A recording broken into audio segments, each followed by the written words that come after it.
हा बोला.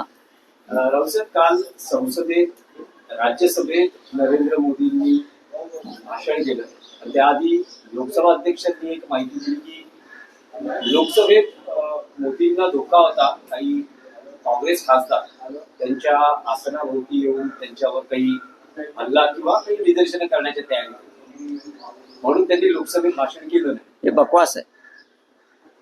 आम्हाला पार्लमेंट नरेंद्र मोदी यांच्या आधीपासून आम्ही पार्लमेंटमध्ये आहोत. मोदी दिल्लीत नंतर आले. आम्हाला पार्लमेंट माहिती आहे, संसद माहिती आहे, संसदेच्या आचारसंहिता माहिती आहे, नियम माहिती आहे. हा प्रखर आंदोलन झालं. मोदींना कोणापासून धोका आहे?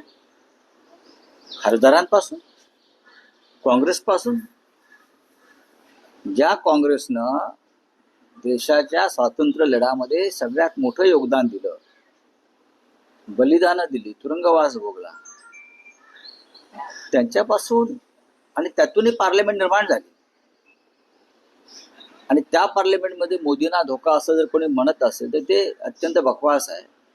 खरं म्हणजे या देशाला जर कोणापासून धोका असेल तर तो मोदी सरकारपासून धोका आहे.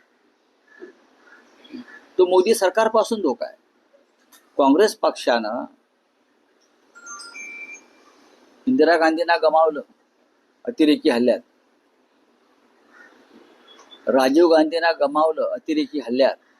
लक्षात घ्या, देशासाठी सर्व धोके पत्करून ते जनतेत गेले आणि त्यांच्यावरती हल्ले झाले. मोदी असं कधी तुम्हाला करताना दिसले आहेत का? किंवा भारतीय जनता पक्षाचा एखादा नेता ज्याने देशासाठी बलिदान दिलेलं आहे, साहस दाखवलेलं आहे.